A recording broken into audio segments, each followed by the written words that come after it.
Hello बच्चों, तो welcome to once again. Now we will discuss the property of electric charge.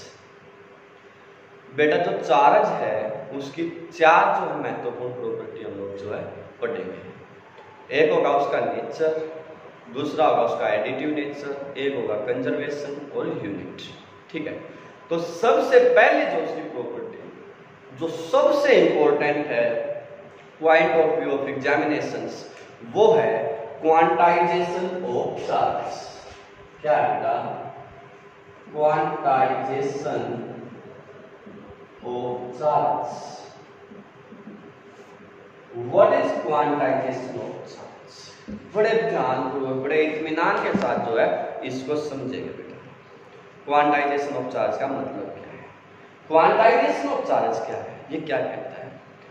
किसी भी एक बॉडी के ऊपर, जैसे मान लीजिए एक बॉडी चाहिए जो भी इसके ऊपर चार्ज प्रेजेंट होगा वो किसी कोई भी क्वांटिटी हो सकती है, जो इसके ऊपर टोटल चार्ज है वो प्रेजेंट होगा। वो टोटल चार्ज कितना होता है वो बताता है क्वांटाइजेशन ऑफ चार्ज। क्या कहता है कि वह किसी भी बॉडी के ऊपर जो टोटल चार्ज प्रेजेंट होगा ना, वो टोटल चार्ज क्या है? इंटीग्रल मल्टीपल है। टोटल चार्ज क्या है? इंटीग्रल मल्टीपल है of the basic unit of charge. क्या है ये समझिए बड़े इत्मीनान के साथ। मान लीजिए क्यू, ये क्या है? Charge present on the body, that's is equal to plus minus N E. Q is equal to plus minus N E. N यहां पे क्या? कोई भी इंटीजर। एन क्या है यहाँ पे? कोई भी इंटीजर। ई क्या है? Basic unit of charge. मैंने क्या कहा कि टोटल जो चार्ज प्रेजेंट होगा किसी बॉडी के ऊपर, total charge present on the body is integral multiple of basic unit of charge. ये इंटीग्रल मल्टीपल है किसका? Of the basic unit of charge. Integral multiple of basic unit of charge. और ई क्या है? Basic unit of charge means 1.6 into 10 raised to power minus 19 coulombs is the value of जो है E। Clear? एक बात आप लोग को हमेशा याद रखेंगे कि जो ये क्वांटाइजेशन ऑफ चार्ज है, ये क्वांटाइजेशन ऑफ चार्ज वैलिड किसके लिए होता है? सिर्फ माइक्रोस्कोपिक चार्ज के लिए। जब चार्ज बहुत ज्यादा हाई लेवल पे होगा तब ये रिलेशन जो हो सकता है वैलिड ना भी रहे। ठीक है, अब क्वेश्चन कैसे आएंगे क्वांटाइजेशन ऑफ चार्ज पे बेस्ड, इसको समझिए। क्वांटाइजेशन ऑफ चार्ज पे बेस्ड क्वेश्चंस एग्जाम में कैसे आएंगे? फर्स्ट क्वेश्चन, फर्स्ट पॉसिबिलिटी जो अक्सर पूछा जाता है ऑप्शनल टाइप क्वेश्चंस में वो है calculate the charge on 100 electrons. किसी में जो है 10 इलेक्ट्रॉन कह देगा, किसी में 200 इलेक्ट्रॉन्स कह देगा। लाइक बहुत नॉर्मल सा क्वेश्चन सही है। तो Q इज इक्वल टू क्या पता बेटा? Plus minus N E. यहां पे दिया क्या है? Electron. Electrons means minus charge. N is equal to क्या दिया है? 100 इनटू में इलेक्ट्रॉन पे चार्ज मींस E की वैल्यू क्या है? 1.96 means minus 1.6 into 10 raised to power minus 17 coulombs।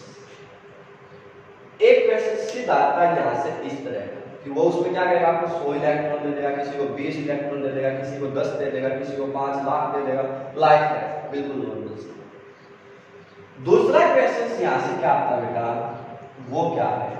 वो आपको कोई भी एक वैल्यू दे देगा चार्ज की और आपसे पूछेगा कि क्या ये चार्ज पॉसिबल है या नहीं। कैसे? It's 6.54 into 10 raised to power minus 18 coulomb charge is possible। दूसरा क्वेश्चन क्या है? क्या 6.54 into 10 raised to power minus 18 coulomb charge possible है या नहीं? देखिए बेटा, हमने जनरल रिलेशंस में क्या बात की थी? Q is equal to plus minus N E. Q की वैल्यू क्या दी है उसने? 6.54 into 10 raised to power minus 18 plus minus N. E की वैल्यू क्या? 1.6 into 10 raised to power minus 9। तो यहां से अगर हम लोग n को कैलकुलेट वो क्या आएगा बेटा 6.54 into 10 raised to power minus 18 by 1.6 into 10 raised to power minus 90. It means इसको अगर आप लोग ऊपर लेके जाएंगे तो 6.54 into 10 by 1.6 means 65 4 by 16 16 चौका 64 0 16 by 14. अब ये जो चीज हमारे पास आई that's not a complete integrals. हमने डेफिनेशन में पढ़ा था कि जो टोटल चार्ज प्रेजेंट होगा वो क्या होना चाहिए इंटीग्रल मल्टीपल होना चाहिए, लेकिन this is not a integral. It means that this charge is not possible, this charge is not possible. इसी को यहाँ पे वो कुछ और वैल्यू देके पूछ सकता है किसी से, तो जस्ट आपने क्या करना है 1.6 into 10 raised to power minus 19 से डिवाइड करेंगे। अगर उसका आंसर आपके पास क्या आ रहा है इंटीजर आ रहा है तो वो चार्ज पॉसिबल होगा, अदरवाइज नहीं होगा। क्लियर? इसके बाद थर्ड पॉसिबिलिटी क्या है क्वांटाइजेशन ऑफ चार्ज में, जो क्वेश्चन आपसे पूछा जा सकता है वो क्या है? वो आपको इस तरह से कोई क्वेश्चन देगा कि calculate the total charge on a cup of water,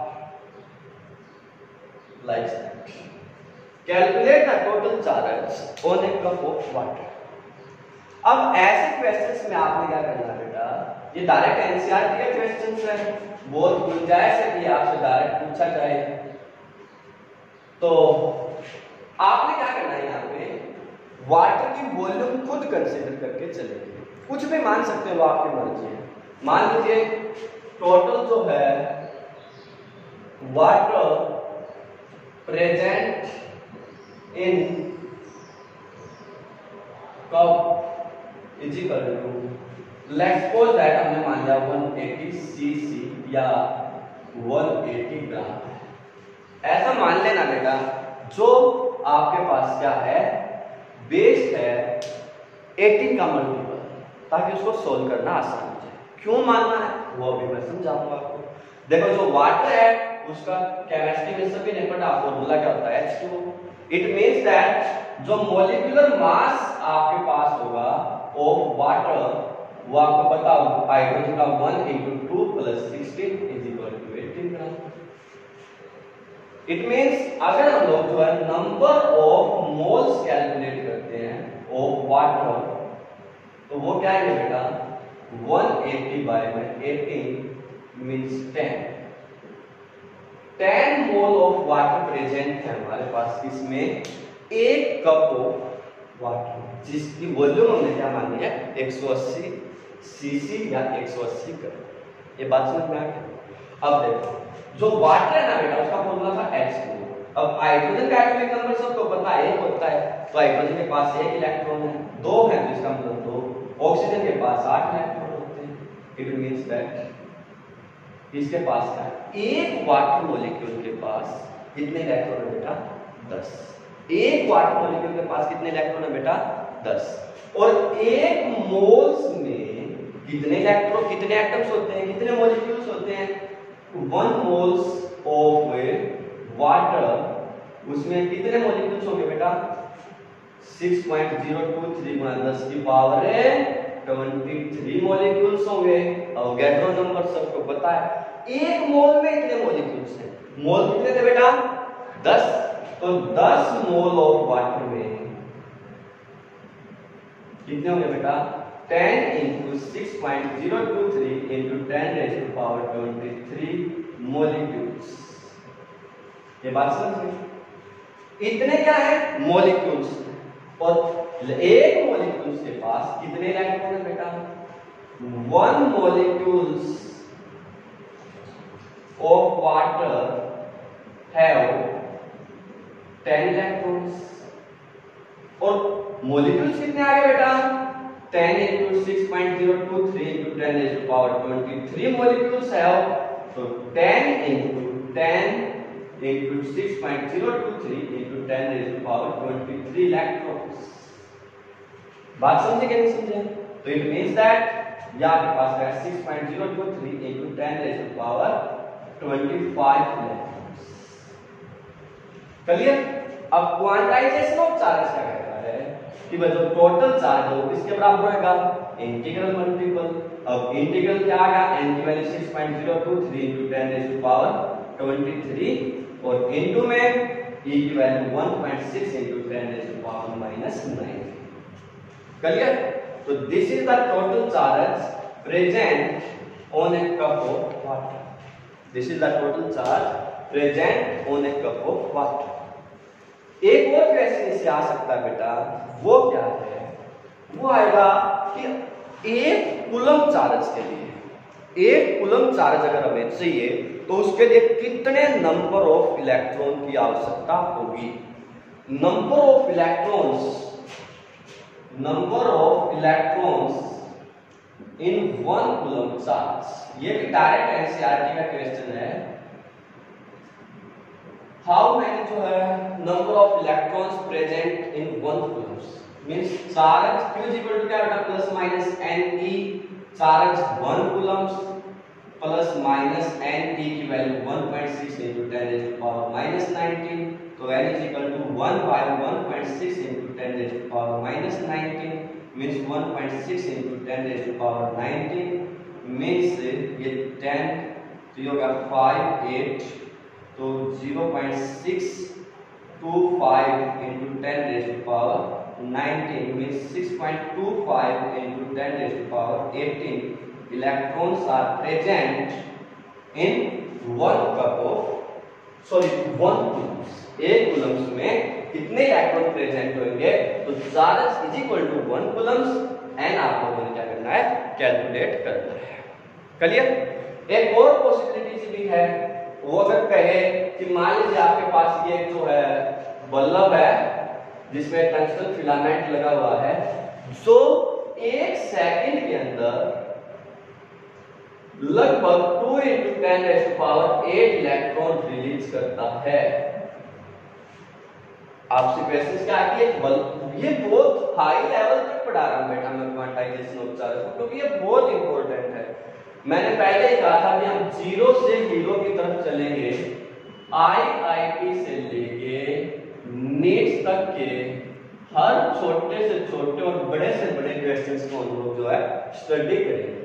questions क्या बेटा कि एक इलेक्ट्रॉन, एक बल्ब जो है 1 सेकंड के अंदर 2 × 10⁸ इलेक्ट्रॉन रिलीज करता है फोटॉन्स की फॉर्म में, जैसे मैंने आपको +1 में समझाया था।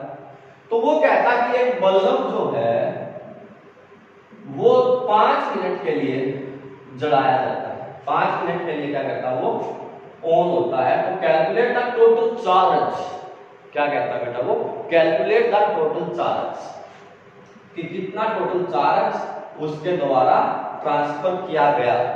तो क्या करेंगे बेटा, 1 सेकंड में 2, देखो 1 सेकंड में कितने 2 × 10⁸ इलेक्ट्रॉन, तो 60 सेकंड या 1 मिनट में कितने हो जाएंगे बेटा, 60 × 2 × 10⁸ मींस 120 × 10⁸। और 5 मिनट में कितने हो जाएंगे बेटा, 5 मिनट्स में, तो 5 × 120 × 10⁸ मींस जो है 600 × 10⁸ मींस 6 × 10⁻10। करिए। और क्वांटाइजेशन ऑफ चार्ज क्या कहता है, Q = ±Ne, n की वैल्यू होगी 6 × 10⁻10, चार्ज 1.6 × 10⁻⁻9। तो that's the total charge transfer by the, this is the total charge transfer by the bulb when burn for the 5 minutes. Clear. Quantization of charge क्या है बेटा, देखने में तो बहुत नॉर्मल सी प्रॉपर्टी है, Q = ±Ne, लेकिन way of asking the questions from the quantization of charge बिल्कुल नॉर्मल वे से आ सकते हैं कि इतने इलेक्ट्रॉन पे कितना चार्ज होएगा, दूसरा कोई भी गिवन चार्ज पॉसिबल है या नहीं है। एक कप ऑफ, यहाँ मैंने कप ऑफ वाटर दिया किसी कॉम्पिटिटिव एग्जाम्स में, वो कप ऑफ इथेनॉल बोल सकता है।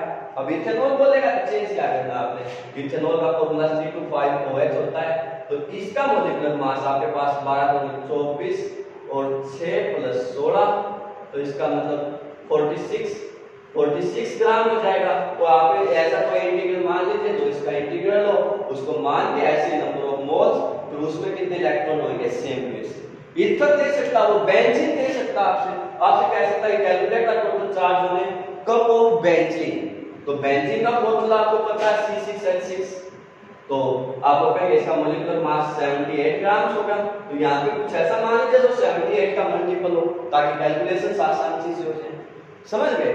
ये बहुत मोस्ट इंपोर्टेंट क्वेश्चंस हैं। Like calculate the charge on A cup of water, water को बदल के दे सकता हो, calculate the number of electron in 1 coulombs, and ऐसे किसी बल्ब को मैंने 5 मिनट का होगा, आपको 1 घंटे के लिए कह सकता है, एक आधे न्यूमेरिकल में वो 1 महीने के लिए कह सकता है, ये भी कह सकता है कि 5 घंटे 1 महीने तक बर्न कर रहा है, तो बताइए। तो बस 5 मिनट जैसे हमने मिनट से कन्वर्ट किया है, तो आप इसको आवर से कन्वर्ट करिए, फिर उसको 30 से गुणा करिए, आपके पास क्वेश्चन बन जाएगा, और फिर जो है E की वैल्यू में पुट कर दीजिए, टोटल चार्ज ट्रांसफर समझ में आ जाएगा।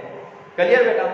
ये बिल्कुल बेसिक से हाई लेवल तक है, बहुत ईमानदारी के साथ सभी बच्चे इसको जरूर करें।